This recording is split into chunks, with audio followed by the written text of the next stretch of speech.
আমি অত্যন্ত আনন্দিত উদযাপনী পরিষদ তথা ড্যামসা পল্লী মঙ্গল সমিতি, যার সামাজিক কোনো গ্রামভিত্তিক সংগঠন 120 বছর আমার চোখে এখনো পড়ে নাই যে দীর্ঘ সময় এই গ্রামভিত্তিক ঢ্যামসা পল্লী মঙ্গল সমিতি এতদিনকার চলমানতা, এটা আমাকে খুব অভিভূত করেছে। আমি জেনে অত্যন্ত সমৃদ্ধ হলাম এবং মেলাকে মধ্যখানে ঝিমিয়ে পড়া, সেটাকে আবার পুনঃজাগরণে আজকের মঞ্চসজ্জার অলঙ্কারিত্বে আমাকে খুবই অভিভূত করেছে এবং যেখানে ঝিমিয়ে পড়ছে সেখানে পুনঃজাগরণের যে একটি প্রচেষ্টা, এটাকে আমি সাধুবাদ জানাই এবং সবাইকে আরও জাগ্রত হওয়ার জন্য আশীর্বাদ ও পুণ্যদান করছি।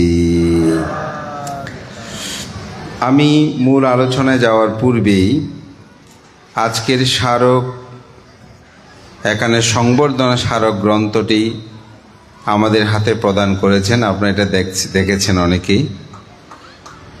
আমার হাতে বাংলাদেশের অনেক স্মারক গ্রন্থ, স্মরণিকা অনেকগুলো আমার হাতে আমি পেয়েছি আমার দীর্ঘ সাংঘিক জীবনে, কিন্তু এত গুণী মানুষের বাণী, অভিনন্দন, অভিমতেই প্রশংসায় সমৃদ্ধ বুড়ো বৌদ্ধদের কোনো গ্রন্থ আমার হাতে পড়ে নাই। তো এটাই প্রকৃত যে আমরা অনেক সময় আমাদের মানুষদেরকে আমরা উপলব্ধি করতে পারি না। এটা হচ্ছে আমাদের জীবনের সবচেয়ে দুর্ভাগ্য। শিলানন্দ ভান্তে কি এটা এ গ্রাম অথবা নারীচ্চা পুটিবিলা এটা বুঝতে পারবে না, কারণ ওনাদের মনে থাকবে শিলানন্দ আমার ভাই, আমার অমুক, আমার সমুক, এটাই থাকে। তো ডক্টর সুকোমল বড়ুয়া কি এটা আমরা জানি না, কারণ তিনি যখন এখানে আসেন তার বয়োজ্যেষ্ঠ একজন সাধারণ মানুষকে যখন তিনি পা ছুঁয়ে নমস্কার করে বা হাত জোর করে নমস্কার বলে, তখন তো তার মূল্যায়নটাকে আমরা বুঝতে পারি না। কিন্তু যখন হাজার হাজার ছাত্র, জাতীয় রাজনীতিবিদ, তারা যখন শিক্ষক হিসেবে হাত তুলে ওনাকে সালাম করে নমস্কার করে, তখন বুঝে যায় তিনি কেমন। আবার অনেক সময় বুঝি না, সেটা হচ্ছে মান এবং অহংকারিত্ব। আমি আমার জীবন গবেষণায় আমি যেটা দেখেছি, আমাদের সাতকানিয়া লোহাগাড়া নয়, পুরো দক্ষিণ চট্টগ্রামে, সমগ্র বাংলাদেশে যদি বলি, যদি 5টা গ্রাম শিক্ষা দীক্ষায় অর্থে বৃত্তি সর্বদিকে সমৃদ্ধ এবং ঐতিহাসিকগতভাবে, তাহলে কিন্তু ঢ্যামসা গ্রাম অন্যতম। এখানে সাধক মনীন্দ্রজি বিশ্বখ্যাত, এগুলো এবং তাদের জীবনাচরণগুলো যদি আপনি উপলব্ধি করেন, কেমন প্রতচরিত, যেখানে তারা পূজিত হয় আমেরিকাতে, পূজিত হয় ভারতবর্ষে, এরকম বহু পণ্ডিত গুণী জন্মতীর্থ এই। এবং এখানে বসে বসে ভাবছিলাম যে একটা প্রবাদ আছে, ছোটোখাটো চাইন্ডা ঠাকুর এত বুদ্ধি জানে, রোসঙ্গর মহামণি পাহাড় তলে আনে, কদলপুরে আনে। তখন কদলপুর পাহাড়তলি ছিল। তো এই কথাটা বলাটা কারণ, এটি প্রতিষ্ঠিত হওয়ার পর মহামণি, সেই পাহাড়তলি মহামণি গ্রাম অতীব সমৃদ্ধ হয়। আমি এখানে বসে বসে ভাবছিলাম, এই শাক্যমুনি বুদ্ধ প্রতিবিম্ব যখন এই গ্রামে এসে প্রতিষ্ঠা করেন, আমার মনে হয় এই গ্রামের একটি মহা পরিবর্তন হয়েছে। বেতাগী সাগর বুদ্ধ পাওয়ার পর বেতাগী গ্রামের অর্থবিত্ত, শিক্ষা দীক্ষায় অসাধারণ পরিবর্তন আসে। এরকমভাবে যদি আপনি চিন্তা করেন, সাতবাড়িয়া ব্যাপারী পাড়া, সাতবাড়িয়া দেনজি পাড়া আমরা যেটা বলি, ওখানে দেখবেন বার্মা থেকে আনিত বুদ্ধ প্রতিবিম্বগুলো যখন স্থাপন করে, যখন এখন একটা জাদি আছে, অসাধারণ জাদি মানে তৈরি করা হয়েছে, তৎকালীন সময়ে এটা দেখার জন্য মানুষ আসতো। এভাবেই যেখানে বুদ্ধ ধর্মের জাগরণের জন্য এই পবিত্র স্থানগুলো থেকে একটা জাগরণ সৃষ্টি হয়েছে, বুদ্ধ প্রতিবিম্ব প্রতিষ্ঠা হয়েছে, তখনই কিন্তু এটার পরিবর্তন হয়েছে। শীলবান গুণবান ভিক্ষু সঙ্গের যখন আবির্ভাব হয়, সে গ্রাম সমৃদ্ধ হয়। আমি আরেকটা উদাহরণ বলবো, আমার জন্মতীর্থ শিলঘাটা গ্রাম। আমার গুরুদেব বিদর্শনাচার্য শ্রদ্ধেয় রত্নপ্রিয় মহাস্তব মহোদয়, তিনি যখন থেকে আমাদের গ্রামে আগমন ঘটে, আমাদের একতা, ঐক্যতা, শিক্ষা দীক্ষা, সংস্কৃতি, অর্থনৈতিক সর্বদিকে একটি বিশাল বিপ্লব ঘটে। এজন্য শীলবান গুণমানের আবির্ভাব। তো আমি মনে করি এটাকে ধরে রাখা আমাদের অত্যন্ত গুরুত্বপূর্ণ।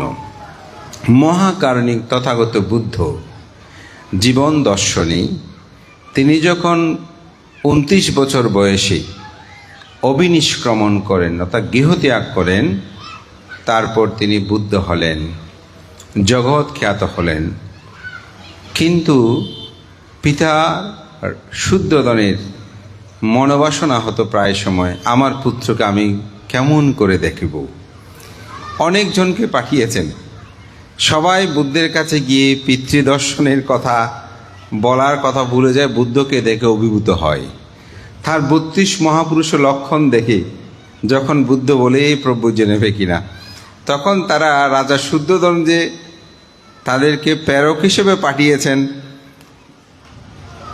বলার জন্য যে আপনার পিতা আপনাকে দেখতে চায়, আপনি কপিলবস্তু নগরে আগমন করুন, সেটা তারা বলতে ভুলে যায়।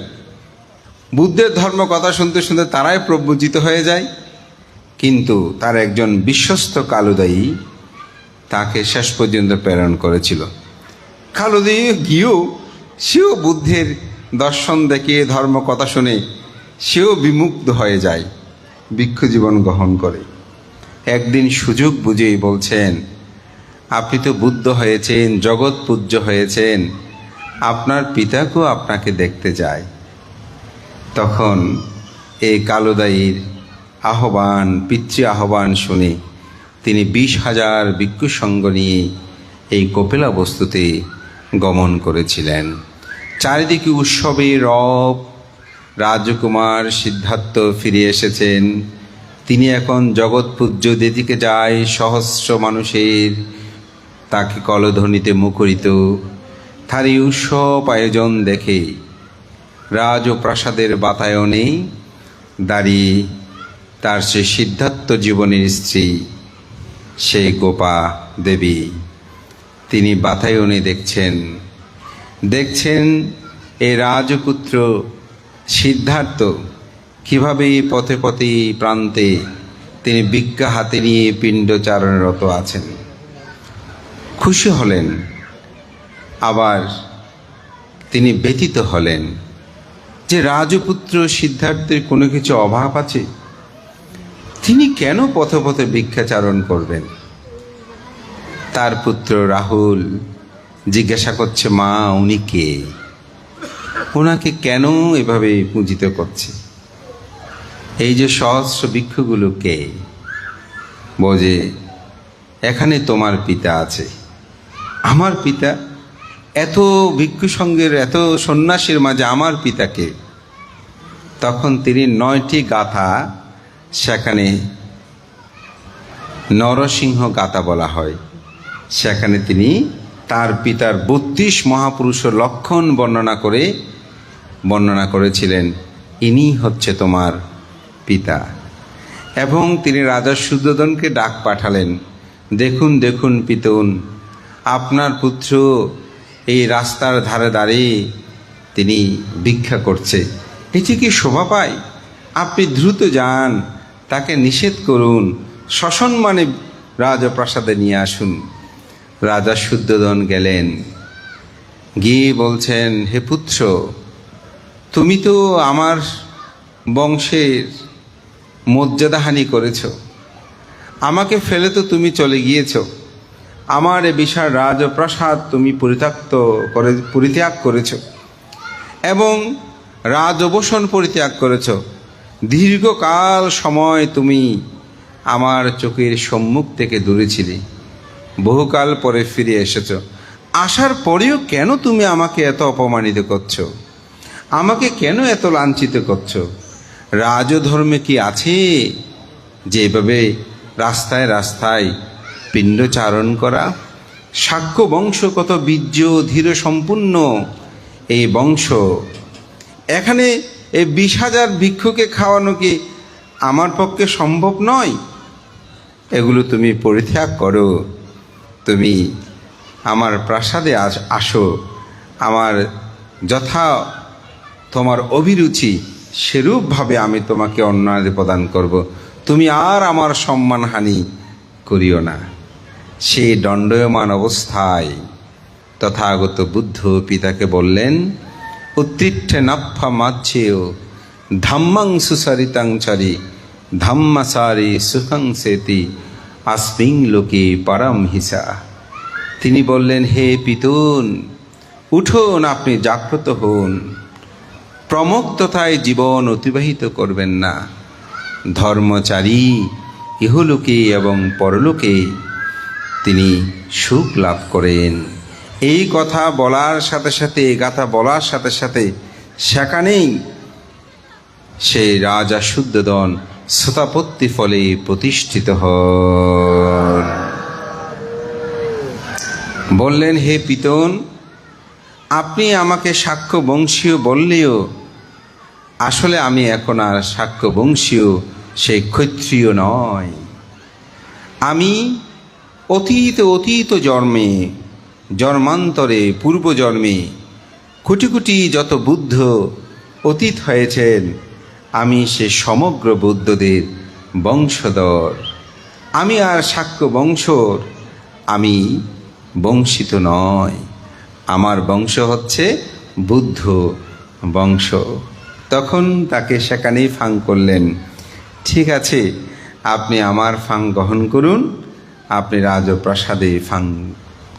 তিনি সেই ফাং গ্রহণ করে রাজপ্রাসাদে গেলেন। তিনি যখন সেখানে গমন করলেন, সবাই এসে বন্দনা অর্ঘ্য নিবেদন করতে শুরু করলেন, কিন্তু সবাই আসলেও গোপাদেবী তথা যশোদারা সে কিন্তু আসলো না। তখন সবাইকে দেখেই তিনি জিজ্ঞাসা করলেন, সবাই তো এসেছে, যশোদারা আসেনি কেন? তখন এক দাসী বললেন, আমি ওনাকে বলেছিলাম আসার জন্য, কিন্তু তিনি বলেছেন যে রাজকুমার সিদ্ধার্থ যখন গৃহত্যাগ করেছিল, আমি যখন জেনেছি তিনি সমস্ত মাল গন্ধ বিলোপনাদি পরিত্যাগ করেছেন। অর্থাৎ রাজার পুত্রগণ তো গলায় অনেক স্বর্ণ অলঙ্কার রূপাদি পরিহিত থাকেন, আমি যখন শুনেছি তিনি সেগুলো পরিত্যাগ করেছেন, আমি সেদিন সেগুলো আমার গলায় যা ছিল আমি তা পরিত্যাগ করেছি, আজ অবধি আমি তাহা পরিধান করি নাই। আমি যখন শুনেছি তিনি রাজসজ্জা ত্যাগ করেছেন, আমি তখন মৃত্তিকায় আমার শয়ন করেছি, অর্থাৎ মাটিতেই আমি শয়ন করেছি। আমি যখন জেনেছি যে তিনি অত্যন্ত সহজ সরল জীবনযাপনে অভ্যস্ত, আমি সেই রাজ পরিবারের সমগ্র ভোগ পরিত্যাগ করে আমি অতি সাধারণ জীবনযাপন করেছি। তিনি যেমন এই রাজপ্রাসাদ ত্যাগ করে তিনি চলে গিয়েছেন, এই দীর্ঘ 6 বছরের অধিক কাল সময় আমিও আমার পিতৃলয় থেকে যখন আমাকে বলেছিল তোমাকে ছেড়েই যখন রাজকুমার সিদ্ধার্থ চলে গিয়েছেন, তুমি এ প্রাসাদ ছেড়ে তুমি চলে এসো, তোমাকে অন্যত্রে আবার পাত্রস্থ করব, আমি সেদিন থেকে আজ অবধি সেখানে আমার পিতৃলয়ে আমি গমন করি নাই, তাদের মুখ পর্যন্ত আমি দেখি নাই। কেন তারা আমার পতির প্রতি এরূপ বিরূপতা করল? যদি আমার ভালোবাসা সত্য হয়, আমার শ্রদ্ধা যদি সত্য হয়, তিনি আমাকে দেখতে আসবেন। বুদ্ধ সে কথা শুনে সেখানেই তিনি তার ডান এবং বামহস্ত হিসেবে পরিচিত সারিপুত্র এবং মোগলায়ন এবং তার পিতা শুদ্ধোদন সহ নিয়ে সেই রাজপুরের অন্তমহে তিনি গমন করলেন, যেখানে গোপাদেবী বা যশোদারা আছেন। সেখানে যাওয়ার সাথে সাথেই তিনি দর্শন করলেন। দেখে নয়ন ভরে, দেখেই তার পদযুগলে মস্তক রেখে অজস্র কান্নায় তিনি তার দীর্ঘদিনের যে প্রতীক্ষা সেটি তিনি পরিসমাপ্ত করলেন। এবং সেখানে তিনি আরেকটি গাথা বাসন করেছেন, যেটা আমি প্রথমে বলেছি, ধাম্মাসারি সুকাং সেতি নাথাং দুচ্ছারিতাং সারি, ধাম্মাসারি সুকাং সেতি আসপিং লোকে পারাম হিসা। বুদ্ধ এখানে বলছেন, তোমরা সর্বদা পুণ্যকর্ম সৎকর্ম সম্পাদন করো, পাপকর্ম সম্পাদন করিও না। ধাম্মাচারী ইহলোক এবং পরলোকে তিনি সুখ লাভ করে। ধর্মপ্রাণ প্রিয় উপাসক উপাসিকাবিন্দু, মহাকারণিক তথাগত বুদ্ধের সাথে এই কপিলবস্তু নগরের জ্ঞাতিগণের সাথে বিশাল এক দীর্ঘ প্রতীক্ষার পর যে মিলন হয়েছিল, সে দিনটি ছিল এই ফাল্গুনী পূর্ণিমা। তাই এই ফাল্গুনী পূর্ণিমাকে মিলন পূর্ণিমা বলা হয় বৌদ্ধ দর্শনে। আমাদের পূর্ব আচার্যগণ সেটিকে উপলক্ষ করে এই ফাল্গুনী পূর্ণিমাটাকে প্রবর্তন করে একটি মিলন মেলায়। এবং সেটা প্রবর্তন করতে গিয়ে ঢ্যামসা সাক্ষ্যমণি মেলা, শিলঘাটা পরিনির্বাণ মেলা, চেন্দিরপুনি সে জাতি মেলা থেকে শুরু করে আপনার ঠেগরপুনি মেলা, মহামণি মেলা পাহাড়তলিতে, আবদুল্লাপুর সাক্ষ্যমণি মেলা, এভাবে বিভিন্ন মেলার প্রবর্তন করে। এবং এই মেলা প্রবর্তনের আরও বিবিধ কারণ কিন্তু রয়েছে। আনন্দ গ্রন্থের মধ্যে আমরা দেখি আনন্দ বুদ্ধি মেলা, অর্থাৎ আনন্দ বৃক্ষটা রোপণ করতে গিয়ে সেখানে বুদ্ধি মেলার প্রবর্তন হয়। এই কারণে বৌদ্ধ ধর্ম সংস্কৃতি বিকাশে এই মেলাগুলোর গুরুত্ব কিন্তু অত্যাধিক। এবং সদ্ধর্ম রত্নাকর গ্রন্থে আমরা সেরকম বহু মেলার ইতিহাস কথা দেখতে পাই। আমি মনে করি ঢ্যামসা গ্রামবাসী, ঢ্যামসার মানুষ আমি মনে করি অত্যন্ত গৌরবের আনন্দের এই সাক্ষ্যমণি মেলা আমাদের ইতিহাস সাথে সম্পর্কযুক্ত। এবং এটিকে আমি মনে করি আবার নবভাবে জাগরণের যে একটি প্রচেষ্টা, এটি অবশ্যই প্রশংসনীয়। তা আমার কথা দীর্ঘই করব না।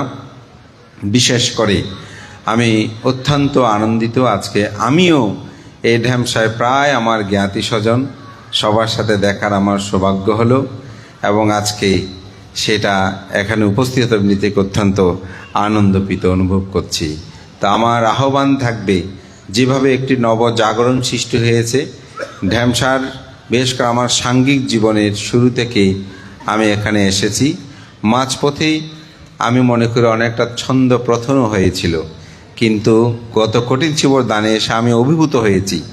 এখানে যেভাবে আমাদের ধর্মীয়, আমাদের ভিক্ষু সংঘ, পণ্ডিত ভিক্ষু সংঘ সহ যেভাবে আমাদের ধর্মীয় উপদেষ্টা, বিভিন্ন রাজনৈতিক ব্যক্তিত্ব এবং সাথে গ্রামের প্রায় যারা বিভিন্ন জায়গায় প্রতিষ্ঠিত সেসবরাও ব্যক্তিত্ব বিন্দু এখানে উপস্থিত হয়ে আমার দেখে খুব ভালো লেগেছে। এবং আমি এখান থেকে তাড়াহুড়া করে অনেকটা চট্টগ্রাম বৌদ্ধ বিহারে যাই, সেখানেও আমি এই কথাটা বলেছি যে আমার এতই ভালো লেগেছে। তা আমি মনে করি এই মেলা, মিলন, জ্ঞাতি সম্মেলন এটি আমাদের প্রয়োজন। এই অর্থবিত্ত প্রাচুর্য এগুলো বেশি দিন থাকে না, কিন্তু মনের আনন্দটাকে উপলব্ধি করতে হয়। আজকে আমরা যে মোবাইল ফোন ব্যবহার করছি, যে আইফোন, যে ফ্রন্ট যেগুলো কম্পিউটারের, এগুলোর যিনি আবিষ্কারক সেই স্টিভ জবস, তার একটি বিখ্যাত কথা আমাকে খুব নাড়া দেয়। তিনি তার একটি বক্তব্যে একটি কথাই তিনি বলছেন, আমি যখন হাসপাতালের মৃত্যুশয্যায় শায়িত, তিনি ক্যান্সার রোগে আক্রান্ত ছিলেন, আমি মৃত্যুর সাথে পাঞ্জা লড়ছি। আমার সম্পদের পরিমাণ $50 বিলিয়ন উপরে। এটা $50 বিলিয়ন মানে কি, এটা বুঝেন? সেই অর্থগুলোর কথা যখন আমার মনে পড়ে, তখন আমার মনটা বিষাদময়তায় ভরে ওঠে। কিন্তু আমার প্রিয়জনদের সাথে আমার সময় কাটানোর কথাগুলো যখন মনে পড়ে, তখন আমার মনটা অত্যন্ত ভালো হয়ে যায়। আমি বলবো, টাকার পিছনে দৌড়বেন না। জীবনে যতটুকু প্রয়োজন সে পরিমাণের জন্য দৌড়বেন। বাকি সময়গুলো আত্মীয়জন, প্রিয়জন, আত্মীয় নাই, উনি বলতেন প্রিয়জনদের সাথে সেই সময়গুলো কাটাবেন। আমি মনে করি সেটা আমাদের কাটানো উচিত, এটা আমাদেরকে উপলব্ধি করানো উচিত। আমরা অর্থবিত্ত দিন প্রতিদিন করছি, কিন্তু শেষ আছে?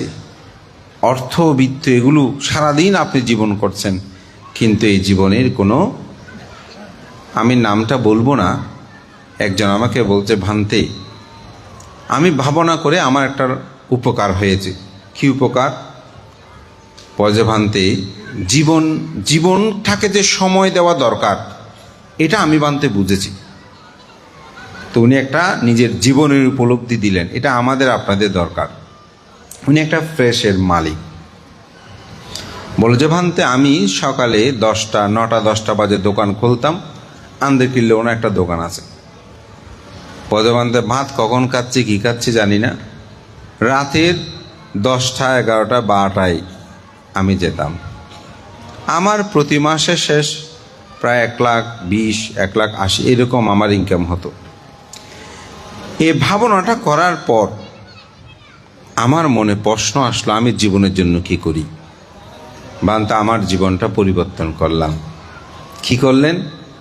ভান্তে আমি এখন সকালে ঘুম থেকে উঠে আমি ধ্যান করি 1 ঘন্টা বা আধা ঘন্টা। ধ্যান করার পরে আবার ততক্ষণ আপনার উপাসিকা রান্না বান্না এসে যা ওগুলো করে, উঠে আমি হাত মুখ ধুয়ে অনাবাস স্নান করি। বাচ্চাটাকে আগে তো উপাসিকা দিতে যেত, যেহেতু আমি রাত জেগে ঘুমাতাম। এখন 9টা বাজলে, 8টা বাজলেই আমি বাচ্চাকে স্কুলে নিয়ে যাই, ওকে দিয়ে আসি। আসার পরে আবার খাওয়া দাওয়া করে দুপুরে খাওয়ার জন্য টিফিন ক্রিয়া করে নিয়ে যাই। ভান্তে ঠিক দুপুর 10টা বাজে দোকান খুলে ফেলি। যখন 1:30 হয়, 1:30 থেকে 2টার মধ্যে যত কাজ থাকবে থাকুক, আমি খাবারটা গ্রহণ করে নিই। তারপর ভান্তে সারাদিন কাজ করি, মাঝে মধ্যে একটু আধা ঘন্টা চোখ বন্ধ করে থাকি দুপুরে। এরপরে ভান্তে 5টা পর্যন্ত আমি অনবরত কাজ করি। 5টার পরে 5টা থেকে 6টা পর্যন্ত আমি হিসাব নিকাশগুলো ক্লোজ করতে শুরু করি, 6টায় শেষ করি, সর্বোচ্চ 7টা। এরপরে ভান্তে আমি বাসায় চলে আসি। আসার পরে হাত মুখ ধুয়ে বাচ্চারা লেখাপড়া করছে কিনা একটু দেখি। তারপর ভান্তে আমি বন্দনা করি, একটু ধ্যান করি আধা ঘন্টা বা 1 ঘন্টা। এরপরে বাচ্চাদেরকে নিয়ে 9টা থেকে 10টা পর্যন্ত আমি একটু টিভি দেখি, তাদের সাথে আলাপ আলোচনা করি, পড়ালেখা কেমন সেসব সম্পর্কে বলি। বাদে যখন 10টা হয় আপনার বসে ভাত দিতে বলে, অনেক সময় 10:30 হয়। 11টায় ভান্তে সব ক্লোজ শেষ হয়ে যায়, বাচ্চাদেরকে ঘুমাতে বলি, আমিও যাই আপনার বসে একটু রান্না বান্না করেই। এরপরে ভান্তে আমি টিভি দেখি, অর্থাৎ 11:30টার মধ্যে আমি নিদ্রা যাপন করি। আবার ভোরে 6টা বা 7টায় উঠি। ভান্তে আমার ইনকাম কমে গেছে, এখন 70, 80 বা 60 এরকম আমার ইনকাম হয়, কিন্তু আমি খুব ভালো আছি। আমার ছেলে মেয়েদেরকে আমি সময় দিতে পারি, আমার স্ত্রীকে সময় দিতে পারি, আমার আত্মীয় স্বজনের অনুষ্ঠান মালাগুলোতেও আমি যেতে পারি। আগে বিয়ের নিমন্ত্রণ করতো, যে আসতে 11টায় যেতে পারতাম না, আপনার উপসিক অনেক ঝামেলা করতো। এখন মানতে আমি খুব ভালো আছি। এই তো জীবন। আমি দুটো জীবন এখানে উদাহরণ দিয়েছি। এখান থেকে আমাদেরকে গ্রহণ করে নিতে হবে যে জীবনটা আমাকে আনন্দ দেবে। আপনি এত পরিশ্রম করে কি হবে আপনি যদি মানসিক সুখে না থাকেন? এই জন্য জ্ঞাতি ধর্মতা এটা রক্ষা করবেন। আজকের এই মিলন মেলায় আমাদের একে অপরের সাথে দেখা হয়েছে। তো আমার পরম হিতৈষী কল্যাণ মিত্র, আমাকে যিনি ডক্টরেট প্রদান করবেন বলা যায়, যে প্রফেসর 21শে পদক প্রাপ্ত ডক্টর সুকোমল বড় মহোদয়, তিনি বলতেন, ভান্তে আমি তো খুব ব্যস্ত, তবুও গ্রামবাসী আমাকে বলছে, তো আমি যাব।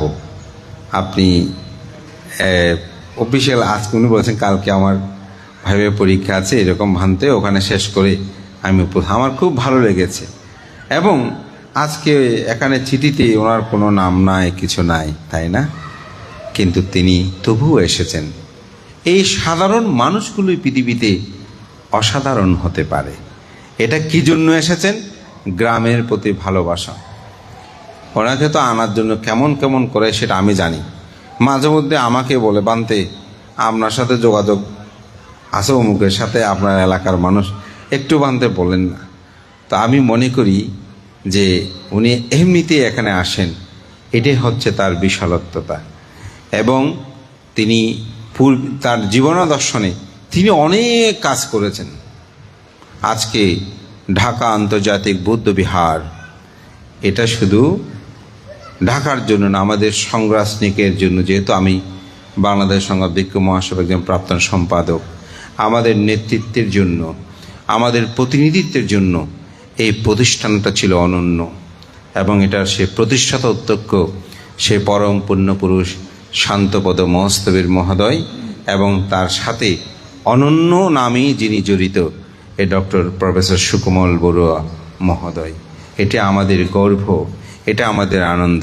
সেখানে আজকে সেই শুরুর থেকে যিনি এখনও স্মৃতিচিহ্ন হয়ে ব্যক্তি হিসেবে আছেন, সেটাতে শ্রদ্ধেয় বুদ্ধানন্দ মহস্তবী মহোদয়। তিনি প্রতিষ্ঠা লগ্ন থেকে, বাসা ভাড়া থেকে সেখানে ছিলেন, এখনও তিনি আছেন। তো এটা কার কারণে? এটাও সুকোমল বাবুর কারণে বলা যায়, সম্প্রীতি ভবনে যেটা। এবং 5 আগস্টের পরে যে সম্প্রীতি ভবন, এটা 5 তলা, বোধহয় 4 তলা হয়ে গেছে, 6 তলা হয়ে গেছে, আমি তো শুনেছি। তাহলে চিন্তা করে দেখেন, এভাবে কাজ করছেন। তা আমি মনে করি আজকেও এখানে যে স্যাক বিতরণ, এটা যেহেতু অনলাইন, আমি বেশি কিছু বলছি না, তবে এইটুকু শুধু বলবো যে এখানেও গ্রামের প্রতি যে আন্তরিকতা, গ্রামের প্রতি যে প্রীতি, এটি অবশ্যই যারা কাজ করছেন তাদের প্রতি আমাদের মূল্যায়ন হওয়া উচিত। এটি তিনি যখন এখানে বক্তৃতা হঠাৎ মাথায় হাতটা দিয়েছেন, আমি নিজেই খুব লজ্জিত হয়েছি। সত্যি আমরা একজন গুণীকে অনেক সময় গুণী পূজা করতে পারি না। তারা সমাজ সধর্মের জন্য কিভাবে কাজ করছেন, তার লিখিত গ্রন্থগুলো আমাদের এখনও, যখন আমরা কোনো আর্টিকেল লিখি, প্রবন্ধ লিখতে যাই, বই লিখতে যাই, তখন রেফারেন্স হিসেবে সেগুলো দিতে হয়। তাহলে চিন্তা করে দেখেন তারা কত সমৃদ্ধময়। এবং বাংলাদেশে 21শে পদক কয়জন আছে? আমাদের এই সাতখানি লহগড়ায় আর আছে বলেন তো? দক্ষিণ চট্টগ্রামেও নাই। তাহলে চিন্তা করে দেখেন, তিনি তার গৌরবে কি হয়েছি, আমরা গৌরবান্বিত হয়েছি। এটি আমাদেরকে ভাবতে হবে।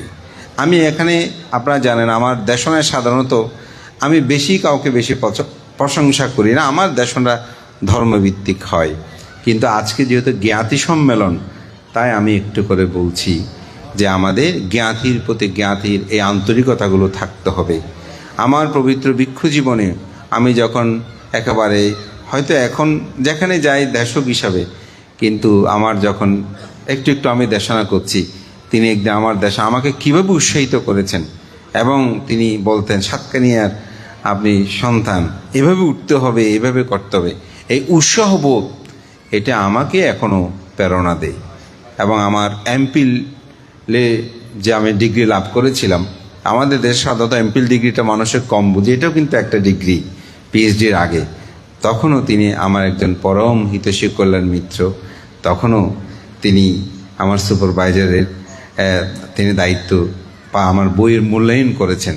তো আমি এটাই বলছি, একজন আপনজন থাকলে আপনালয়, এটা যে কত গর্বের, এটা অনেকে হয়তো উপলব্ধি করতে পারবে না। আজকে এই গ্রামের দুজন ট্রাস্টি, আমাদের রাজীব বাবু, তিনিও ট্রাস্টি। একটা ট্রাস্টি পাওয়া কঠিন, এখানে তত্ত্বাবধায়করা বলে দুজন ট্রাস্টি, পূর্বে তিনি ভাইস চেয়ারম্যান ছিলেন। আমি মনে করি এগুলো আমাদের দরকার। এখানে আমাদের একজন প্রাক্তন চেয়ারম্যান, উনি আছেন, আমাদের সুগত বাবু, ওনারা বান্দরবানে নেতৃত্ব দিচ্ছেন। আমার গুরুভান্তের যে প্রতিষ্ঠান, সেখানে তিনি সম্পাদক হিসেবে আছেন। তা আমি মনে করি এভাবেই যারা সমাজ সধর্মের জন্য কাজ করছেন, এটা আমাদের সবাইকে কিন্তু উপলব্ধি করতে হবে এবং তাদের প্রতি মূল্যায়ন, আপনালয়ের আসলে মূল্যায়ন এটা আলাদা ভালো লাগে। আমাদের এশিয়ার প্রথম ডিলিট ডক্টর BM বড়ুয়া তার একটি অভিভাষণে সে কথাটা বলেছেন যে আমার আপনালয়ের, আমি দেশে বিদেশে বহু সম্মান লাভ করেছি, কিন্তু আপনালয়ের সম্মান এটিই তুলনা করা যায় না। তাই সবাই আমরা সেটা কামনা করি। আজকে আমার দুপুরেই একটা একক বিনয় বিষয়ে আমার ধর্মদেশনা ছিল, বিশ্বভিত্তিক আলোচনা। তো আমি ফাংটা ছিল আসলে আগামীকালের জন্য, তিনি ডেটটা পরিবর্তন করাতে আমার সুযোগ হয়েছে। বললাম তুমি তো ফাং করেছো, আমাকে 4 তারিখ এখন 3 তারিখ আনলে হবে না। আমি শ্রদ্ধেয় শিলানন্দ ভান্ত এবং অভয়বাবুকে কথা দিয়ে ফেলেছি, এখন আমার পক্ষে আর এটা সম্ভব নয়। তো এটা আগ্রহটাও ছিল যে আমার জ্ঞাতিগণকেও আমি দর্শন করব, তাদেরকে দেখব। তা আমি অত্যন্ত আনন্দিত হয়েছি। ড্যামসার মধ্যে একটি জাগরণ হচ্ছে, এখন আপনার জ্ঞাত সবাই উপস্থিত হচ্ছেন। এই এত দীর্ঘ সময় পর্যন্ত সবাই বসে আছেন। শ্রদ্ধেয় সভাপতি প্রমুখ সঙ্গের প্রতি বন্দনা জানিয়ে এই পবিত্র মাটিতে যেসব পুণ্যপুরুষ এই গ্রামকে, সমাজকে, এই সধর্মকে বিকাশে যারা অনন্য ভূমিকা প্রতিপালন করেছেন এবং এই সাক্ষ্যমণি মেলার যারা প্রবর্তন করেছিলেন, জ্ঞাতি সম্মেলনের আয়োজন করেছিলেন, আমি বলবো তাদের প্রতচরিতের প্রতি বিনম্র শ্রদ্ধা অর্ঘ্য বন্দনা নিবেদন করে আপনাদের মধ্যে আরও গুণী উৎপন্ন হোক, সেজন্য শীলবান হতে হবে। মা বাবারা পঞ্চশীল রক্ষা করে চলবেন, সকাল সন্ধ্যা বন্দনা করবেন, ছেলে মেয়েদেরকে দেখভাল করবেন। দেশে বিদেশ দেখান থেকে আসবেন, একটু এসে ভান্তের সাথে দেখা করবেন, বন্দনা করবেন। ঢাকা শহর মুখ থেকে আসলেই ভিক্ষু সংঘদের সাথে একটু যোগাযোগ রাখবেন, তাদের খবরাখবর নেবেন। অনেক সময় অনেকে আসলেই বিহারেও আসে না, বিদেশে থেকে আসছে, মা বাবা দেখে চলে যায়। শুধু মা বাবার জন্য বিহারেও দেখতে হয়, ভিক্ষু সংঘকে দেখতে হয়, তাদের খোঁজ খবর নিতে হয়, তাদের প্রতি দায়িত্ব কর্তব্যবোধ পালন করতে হয়। তাতেও ভান্তেদের মধ্যে আনন্দ উৎপন্ন হয়। তা আমি মনে করি এই গ্রামের মানুষ, ঢাকা বলেন, চট্টগ্রাম, বিভিন্ন দেশে, এবং আজকে আমার খুব ভালো লেগেছে পশ্চিমবঙ্গের কথা বলেছেন, যারা সেই ধর্মাঙ্কুর থেকে শুরু করে অনেক কাজ করেছেন, এগুলো অতুলনীয়। আসলে এই গ্রামের একটি সমৃদ্ধ ইতিহাস আগামীতে আপনারা লিপিবদ্ধ করুন। অনেকে হয়তো, বিশেষ করে পশ্চিমবঙ্গেরগুলো সবাই জানবে না। তো সেই জন্য আমাদের প্রফেসর ডক্টর সুকোমল বাবুকে বলবো, আপনি এই বিষয় নিয়ে একটি সমৃদ্ধময় প্রবন্ধ অথবা গ্রন্থ রচনা করেন, যেখানে গ্রামের ইতিহাসগুলো যেন জেনে আমাদের আগামী প্রজন্মগুলো জাগ্রত হয়। এই প্রত্যয় ব্যক্ত করে উদযাপন পরিষদ, বেশ করে ড্যামসা পল্লী মঙ্গল সমিতি, আপনাদের এই সুন্দর আয়োজনগুলো আমাকে খুব প্রীত করে যাচ্ছে। অসাধারণ মঞ্চসজ্জা হয়েছে, সব কিছু মিলিয়ে জ্ঞাতি সম্মেলন সমৃদ্ধময়। আগামী দিনগুলো সুন্দর হোক, সার্থক হোক। আবারও শ্রদ্ধেয় ভিক্ষু সংঘের প্রতি বন্দনা জানিয়ে আপনাদের কৃতজ্ঞতা জানিয়ে আমার ধর্মদেশনা সহ কিছু স্মৃতিকথা, উপদেশ কথা এখানে শেষ করছি। জগতের সকল প্রাণী সুখী হোক।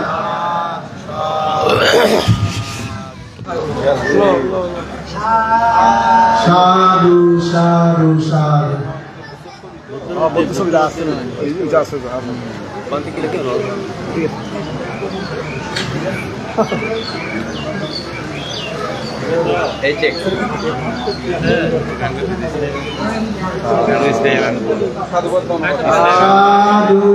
সাধু সাধু সাধু।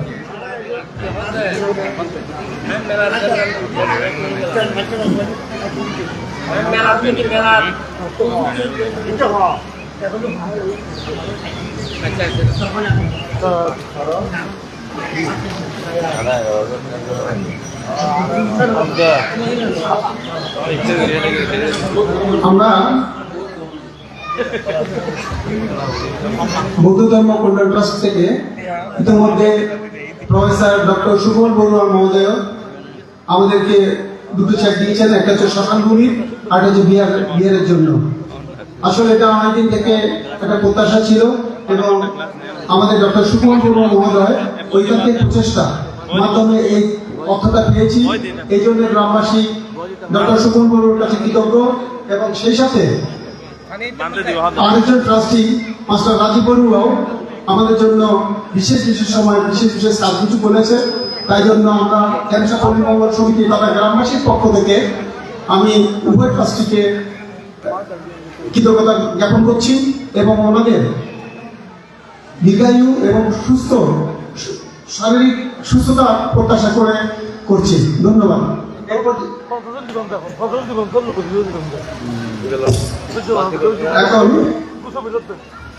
এখন আমরা পঞ্চশীলে প্রতিষ্ঠিত হব। আপনারা একটু নীরবতা পালন করবেন। এরপরে আপনাদের আজকে প্রধান ধর্মদেশক এবং বিশেষ আকর্ষণ এই বিষয়ে আমি পরে আসছি। এখন পঞ্চশীল প্রার্থনা করবেন বাবু উদয়ন বড়ুয়া, যুগ্ম সম্পাদক ন্যামসা পল্লী মঙ্গল সমিতি। আমি বাবু উদয়ন বড়ুয়া মহোদয়কে পঞ্চশীল প্রার্থনা করার জন্য বিনীতভাবে অনুরোধ করছি।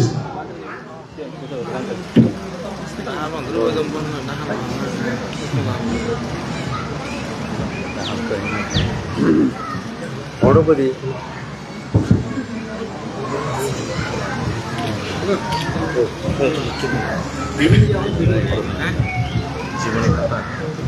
যেহেতু অনেক বেরো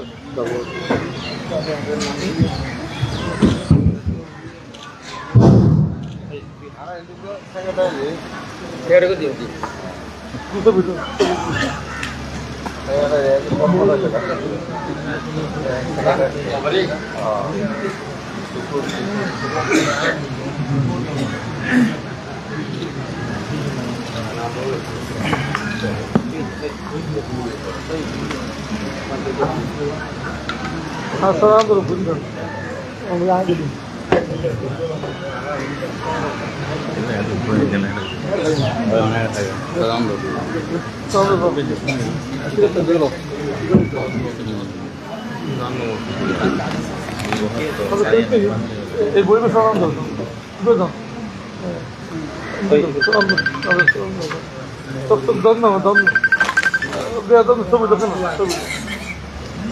ও আচ্ছা, হ্যাঁ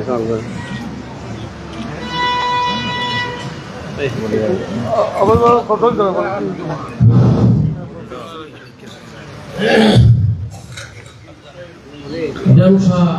সাহিত্যমণি মেলা ফাল্গুনী পূর্ণিমায় অনুষ্ঠানে সবাইকে প্রাণনালা শুভেচ্ছা ও অভিনন্দন জানাচ্ছি। সবাই আমার সাথে সমস্ত তিনবার সাধুবাদ প্রদান করুন। সাধু সাধু সাধু নমো তাস্যা ভগবতো অরহতো সাম্মা সম্বুদ্ধাস্যা। নমো তাস্যা ভগবতো অরহতো সাম্মা সম্বুদ্ধাস্যা। নমো তাস্যা ভগবতো অরহতো সাম্মা সম্বুদ্ধাস্যা। বুদ্ধাং বন্দামি ধম্মাং বন্দামি সংঘাং বন্দামি আহং বন্দামি সাম্যং। ধূতিয়ম্পি বুদ্ধাং বন্দামি ধম্মাং বন্দামি সংঘাং বন্দামি আহং বন্দামি সাম্যং। তাতিয়ম্পি বুদ্ধাং বন্দামি ধম্মাং বন্দামি সংঘাং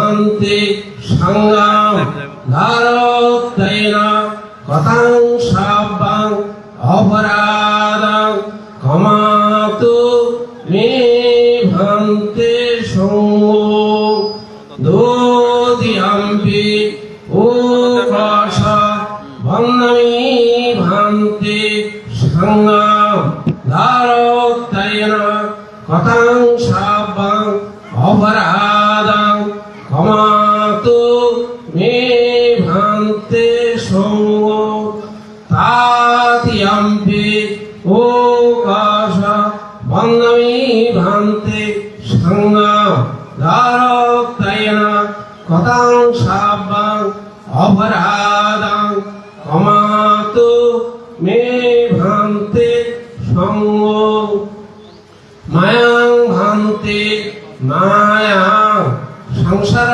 কান্তার দুঃখাত মোসনাকায়া নিভাণ সাচি কারণকায়া কামাংসা কাম্মা বিভকাংসা সতয়িত্বা ও কাশ আহং ভান্তে ত্রিশরণেন সাহা পঞ্চশীলাং ধম্মাং ইয়াসামা অনুঘঙ্গত্বা শিলান্বিতা নো ভান্তে দ্বিতীয়াম্পি মায়াং ভান্তে মায়াং সংসার কান্তার দুঃখাতো মোসনাকায়া নিভাণ সাচি কারণকায়া কামাংসা কাম্মা বিভকাংসা সতয়িত্বা ও কষ আহং ভান্তে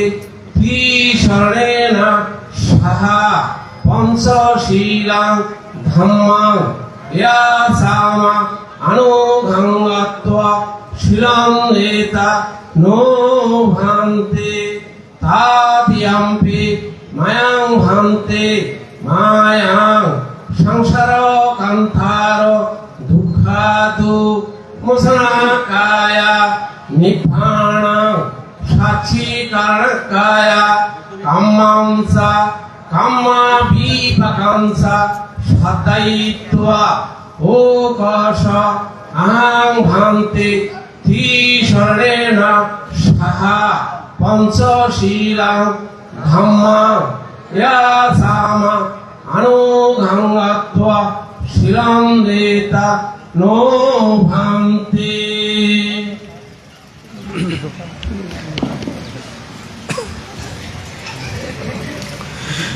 यमहं वदामि तं वदेता भान्ते नमो तच्च भगवतो अरहतो सम्मा सम्बुद्धच्च नमो तस्सा भगवतो अरहतो सम्मा सम्बुद्धस्स नमो तस्सा भगवतो अरहतो सम्मा सम्बुद्धस्स नमो तस्सा भगवतो अरहतो सम्मा सम्बुद्धस्स बुद्धं शरणं गच्छामि अहं शरणं गच्छामि धम्मं शरणं गच्छामि धम्मं शरणं गच्छामि संघं शरणं गच्छामि संघं शरणं गच्छामि द्वितीयम्पि बुद्धं शरणं गच्छामि द्वितीयम्पि बुद्धं शरणं गच्छामि द्वितीयम्पि धम्मं शरणं गच्छामि द्वितीयम्पि धम्मं शरणं गच्छामि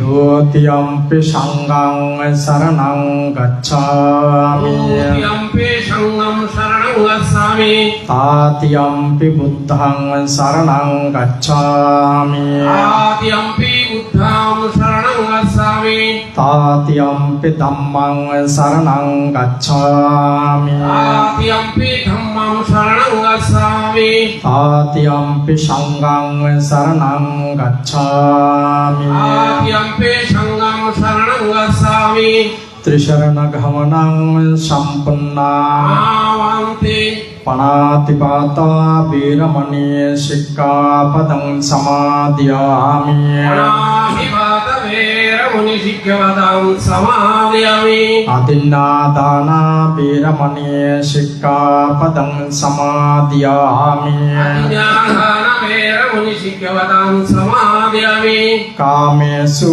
मिच्छाचार वीरमणि शिक्षापदं समादयामि कामेषु मिच्छाचार वेरमुनि शिक्षवतां समादयामि मुसावादा वीरमणि शिक्षापदं समादयामि मुसावादा वेरमुनि शिक्षवतां समादयामि शूरामेर्या मज्जपमदट्टना वीरमणि शिक्षापदं समादयामि सूरमेर्यमज्जपमदट्टना वेरमुनि शिक्षवतां समादयामि साधु साधु साधिमं त्रिशरणेन साधिं पञ्चशीलं साधुकं सुराकृतं कृत्वा अपमादेन शीलं सम्पदेत ভিক্ষু সঙ্গে স্বস্তি পাচ্ছি নমো তচ্ছ ভগবতো অরহতো সম্মা সম্বুদ্ধচ্ছ নমো তচ্ছ ভগবতো অরহতো সম্মা সম্বুদ্ধচ্ছ নমো তচ্ছ ভগবতো অরহতো সম্মা সম্বুদ্ধচ্ছ अभिवादनशीलच्छ नित्यं उड्डपच्चयेन चत्तारो धम्मवर्धन्ते आयुर्वर्णं सुखं बलम् आयुरारोग्यसम्पत्ति सर्गसम्पत्तिमेव च अतोऽपि निब्बानसम्पत्ति किमेनाति समिज्जतो ते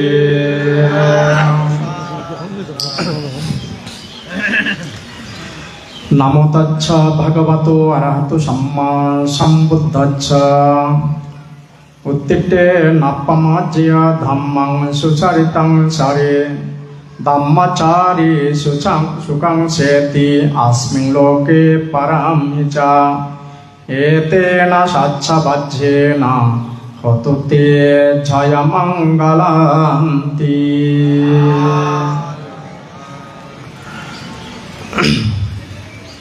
আজকে পুণ্যময় তিথি শুভ ফাল্গুনী পূর্ণিমা শুভ তিথি উপলক্ষে আমাদের ঐতিহ্যবাহী ড্যামসা সাক্ষ্যমণি বৌদ্ধ বিহারের সাক্ষ্যমণি মেলা প্রতি বছরের ন্যায় ধারাবাহিকভাবে এবছরও উদযাপিত হচ্ছে আজকের এই শুভ দিনে উপস্থিত এই পূর্ণিমা অনুষ্ঠানে আমাদের ড্যামসা সাক্ষ্যমণি বৌদ্ধ বিহারের অধ্যক্ষ সাতকানিয়া লোহাগাড়া ভিক্ষু সমিতির সভাপতি আয়ুষ্মান শিলানন্দ মহাতেরো আমাদের ভিক্ষু সমাজের গর্ব, বিশেষ করে আমাদের সাতকানিয়া লোহাগাড়ার একজন আলোকিত সন্তান, একজন বহুগুণের অধিকারী শব্দধর্ম কবি, যিনি যার শব্দধর্ম দেশনা সবাইকে বিমোহিত করে, আমাদের সকলের প্রিয় আয়ুষ্মান এস লোকজিৎ মহাতেরো অধ্যক্ষ সানগাঁও সাক্ষ্যমণি সার্বজনীন বিহার, অনুত্তর পুণ্যক্ষেত্র ভিক্ষু সংঘ সদ্ধর্মপ্রাণ উপাসক উপাসিকাবৃন্দ, আমার জ্ঞাতিমণ্ডলী, উপাসক উপাসক সবাইকে আমার মৈত্রীময় আশীর্বাদ, প্রীতি এবং পুণ্যদান করছি। আমরা ছোটকাল থেকে এই ফাল্গুনী পূর্ণিমা মেলা, সাক্ষ্যমণি মেলা, এটাকে নিয়ে আমরা অনেক বেশি গর্ববোধ করতাম, এখনো করি। কেননা অত্রাঞ্চলে এই সময়ে খুব একটা উৎসব হয় না, হয়তোবা হচ্ছে সঙ্গদান, অষ্টপরিষ্কার দান ইত্যাদিগুলো হচ্ছে, কিন্তু এই যে সার্বজনীন একটা উৎসব, এই ফটিনচিকো দানের পরে তেমন একটা হয় না। কিন্তু ড্যামসায় এই ফাল্গুনী পূর্ণিমাকে কেন্দ্র করে শাক্যমণি বার্মা থেকে শাক্যমণি বুদ্ধকে শাক্যমণি বৌদ্ধ বিহারে প্রতিষ্ঠার পর থেকে এই মেলা সৃষ্টি হয়েছে। আজ পর্যন্ত এক বছরও এটা বাদ পড়েনি, প্রতি বছর উদযাপিত হচ্ছে।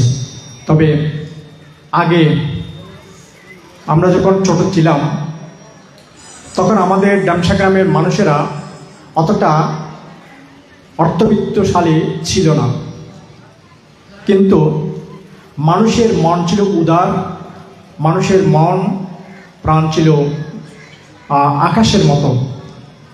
একে অপরের প্রতি ছিল মৈত্রী, করুণা, দয়া, ভালোবাসা। যে কারণে যে কোনো একটা উৎসব যদি আমরা এই যে সবাই মিলে গ্রহণ করতাম, তখন কিন্তু সবাই একসঙ্গে এই উৎসবকে একটা মহা উৎসবে পরিণত করতেন। কোনো ধরনের ঘাটতি ছিল না। আমাদের ছোট ছোট ছেলেমেয়েরা এই উৎসবকে কেন্দ্র করে অনেক আনন্দ উদযাপন করতেন এবং আমাদের যুবক যুবতীরা তখন যে বিশেষ করে আমাদের যুবতীরা গাথা পাঠ করতেন, ফাল্গুনী পূর্ণিমার গাথা, ফটিনচিকো দানের গাথা ইত্যাদি এগুলো পাঠ করতেন। কিন্তু এখন আমরা সেরকম খুব একটা দেখি না। এটা একটা সুন্দর একটা পরিবেশ সৃষ্টি হতো। আমরা যখন এখানে আসতাম এইদিকে, আমাদের তো তখন তেমন গাড়ি আসতো না। বান্তারা যখন বিভিন্ন গ্রাম থেকে, বিহার থেকে সাদা সাদা ছত্র মাথায় দিয়ে যখন এই রাস্তা দিয়ে আসতেন, আমরা এদিকে তাকিয়ে দেখতাম, আমাদের মনে একটা আলাদা একটা শ্রদ্ধার উদ্বেগ হতো যে বান্তা আসতেছেন আমাদের ফাল্গুনী পূর্ণিমা উপলক্ষে। তো এই নিয়ে আমরা খুব বেশি আনন্দ অনুভব করতাম। তো সেদিন আমরা হারিয়ে ফেলেছি। এখন দিন দিন এটা ছোট হতে হতে এমনভাবে হচ্ছে আমাদের একেবারে ঘরোয়া অনুষ্ঠানের মতোই হয়ে যাচ্ছে আস্তে আস্তে। এটা কিন্তু ঘরোয়া অনুষ্ঠান। আমরা যখন এরকম উৎসব হয় ফাল্গুনী পূর্ণিমা করেছি, কিন্তু আমরা প্রথমে বলি 22 গ্রামকে আগে নিমন্ত্রণ করতে হবে। 22 গ্রামের লোকেরা অর্থাৎ সবাই আমাদের একই পরিবারের মানুষ মনে করতাম, একই আমাদের আত্মীয় স্বজন মনে করতাম, একে অপরের আমাদের যে সুখে দুঃখের সাথী মনে করতাম। যে কারণে 22 গ্রামকে আগে আমাদের এখান থেকে লোক পাঠিয়ে, কমিটির পল্লী মঙ্গল সমিতির পক্ষ থেকে লোক পাঠিয়ে বিভিন্ন গ্রামে পাঠিয়ে তাদেরকে নিমন্ত্রণ করা হতো। কিন্তু আজকাল আবার সেটাও মনে হয় বন্ধ হয়ে গেছে। আমি মনে করি যে আমাদের এই উৎসবকে আমাদের ভবিষ্যৎ প্রজন্মের জন্য এটা ধরে রাখতে হবে। এটা আমাদের গর্ব, এটা আমাদের ঐতিহ্য, এটা আমাদের সংস্কৃতি। যে জাতি ইতিহাস, সংস্কৃতি, কৃষ্টিকে হারিয়ে ফেলে সেই জাতি কখনো টিকে থাকতে পারে না। আজকে আমরা যে ফাল্গুনী পূর্ণিমার কথা বলছি, আপনারা জানেন ভারতবর্ষে এই আজকে ফাল্গুনী পূর্ণিমা তিথিতে দেখেন গিয়া কি উৎসব, হোলি যে উৎসব, রং খেলা যাকে বলা হয়। এখানে মানে সমস্ত মানুষ একে অপরেরকে রং দিয়ে রাঙিয়ে পরস্পরের সঙ্গে আলিঙ্গন করে সুন্দর উৎসব উদযাপন করে। এটা কিন্তু ভারতবর্ষে এটা কারা সৃষ্টি করেছে? এই উৎসব কাদের? এই উৎসব হচ্ছে বৌদ্ধদের। যখন আমাদের ভগবান বুদ্ধ যে রাজ্য ত্যাগ করে, সংসার ত্যাগ করে, সব কিছু ত্যাগ করে যখন তিনি সন্ন্যাস ব্রত অবলম্বন করে অরণ্যে চলে গিয়েছিলেন সাধনা করার জন্য, তখন এই কপিলবস্তু রাজ্যের হাহাকার পরে গিয়েছিল। একমাত্র রাজপুত্র যিনি ভবিষ্যৎ এই রাজ্যের রাজা হবেন এবং সিংহাসনে অধিষ্ঠিত হবেন, কিন্তু তিনি সেটা না করে সমস্ত কিছু ত্যাগ করে তিনি চলে গেলেন কোথায়? সাধনা করার জন্য সন্ন্যাসী হয়ে গেলেন, স্ত্রী পুত্র সব কিছু ত্যাগ করলেন। তখন সেই কপিলবস্তু নগরীতে হাহাকার পড়েছিল। যখন আবার ভগবান বুদ্ধ চলচল তপস্যা করে ভগবান বুদ্ধ যখন বুদ্ধত্ব লাভ করলেন, মগধ রাজ্যে আসলেন, রাজা বিম্বিসারের রাজ্যে, যেখানে যে এখন বর্তমানে আমরা বলি কি যে রাজগির, সেখানে একটা বেণুবন বিহার আছে। সেটা আমাদের ভগবান বুদ্ধ যখন এই মগধ রাজ্যে আসেন, রাজা বিম্বিসার সর্বপ্রথম সেই বেণুবন বিহার নির্মাণ করে ভগবান বুদ্ধকে এবং তার শিষ্যদের জন্য সেটা নির্মাণ করে দিয়েছিলেন। তো সেখান থেকে যে যখন ভগবান বুদ্ধ ধর্ম প্রচার করছিলেন, রাজা শুদ্ধদেব তখন বৃদ্ধ অবস্থায়, তখন তার খুব ইচ্ছা হলো একমাত্র পুত্র তাকে দর্শন করার। তখন তিনি একজন মন্ত্রীকে পাঠান ভগবান বুদ্ধকে সংবাদ প্রেরণ করার জন্য যে রাজা শুদ্ধোধন তখন কিন্তু এই যে কি হয় বৃদ্ধ হয়ে গেছে, এখন সংবাদ প্রেরণ করেন আপনার বাবা পিতা আপনাকে দর্শন করার জন্য যাচ্ছেন, আপনাকে খুব ইচ্ছা করছে আপনার দেখার জন্য। এভাবে কয়েকজন মন্ত্রী পাঠালেন, কিন্তু যারা বুদ্ধকে সংবাদ প্রেরণ করতে যান তারা কিন্তু কি হয় সেখানে বিক্ষু হয়ে বুদ্ধের দেশনা শুনে বিক্ষু হয়ে ওই কথা বলে গিয়ে তারা সেখানে থেকে যান। পরবর্তী সর্বশেষ কালদেয়ী মন্ত্রী কালদেয়ীকে প্রেরণ করলেন।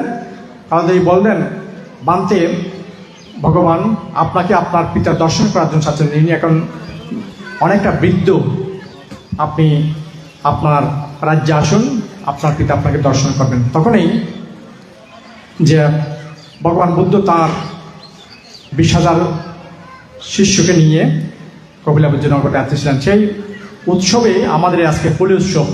এখন সেখানে রাজ্যের সমস্ত প্রজারা জনসাধারণ সেদিন উৎসবে মেতে উঠেছিল, একে অপরকে এই যে রং দিয়ে উৎসব করে পরস্পরের সঙ্গে আলিঙ্গন করেছিলেন। সেদিন আবার রাজ্যের মধ্যে মানুষ সবাই একটা প্রাণ ফিরে পেয়েছিল।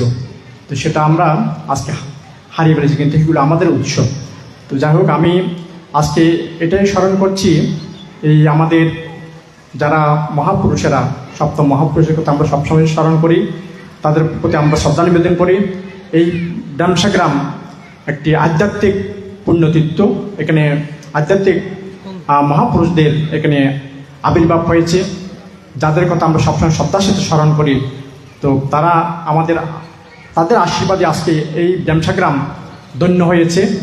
ড্যামসা গ্রাম আজকে এসে, আমি প্রথম যে বলেছি এক সময় খুব দরিদ্র ছিল, আজকে সবাই কিন্তু মোটামুটিভাবে সবাই সচ্ছল। এটা আমাদের পূর্বপুরুষদের কথা আমাদের সবসময় স্মরণ করতে হবে, তাদের প্রতি আমাদের শ্রদ্ধা নিবেদন করতে হবে। তো যাই হোক, আমরা এই উৎসবকে আরও ভবিষ্যতে যেন আরও সুন্দরভাবে জাঁকজমক সহকারে আমরা যেন উদযাপন করতে পারি, সকলের সেরকম উৎসাহ উদ্দীপনা থাকতে হবে। একে অপরের ভেদাভেদ বলে আমরা একতাবদ্ধভাবে সামনের দিকে এগিয়ে যাব। সামনে সমস্ত এই যে ধর্ম, কর্ম এবং যে আত্মীয়তা, জ্ঞাতির মিলন, সব কিছু আমরা একসঙ্গে উদযাপন করব, এই আশাবাদ ব্যক্ত করে আপনাদের সকলের জয়মঙ্গল কামনা করে আমাদের ড্যামসা সাহিত্য যে মেলা উত্তর আরও উন্নতি শ্রীবৃদ্ধ হোক এবং সাফল্যমণ্ডিত হোক, এরূপ কামনা করে আমি আমার সংক্ষিপ্ত কথা শেষ করছি। জগতের সকল প্রাণী সুখী হোক। সাধু সাধু সাধু।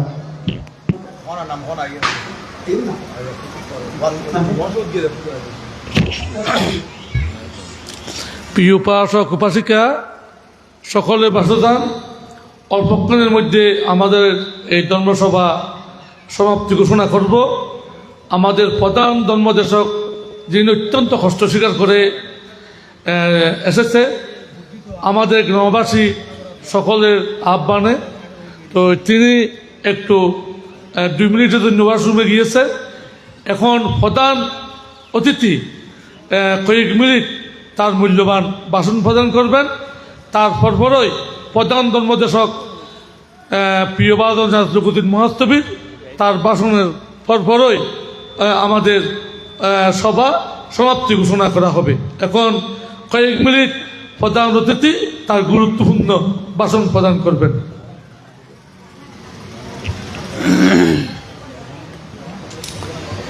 नमो तस्स भगवतो अरहतो सम्मा सम्बुद्धस्स सम्भवस्य करुणं कुशलस्य उपसम्पदं शाचितो पर्यदोपन्नं एतं बुद्धानुशासनम् एतेन सत्सवज्जेन हतु ते जयमङ्गलं ते।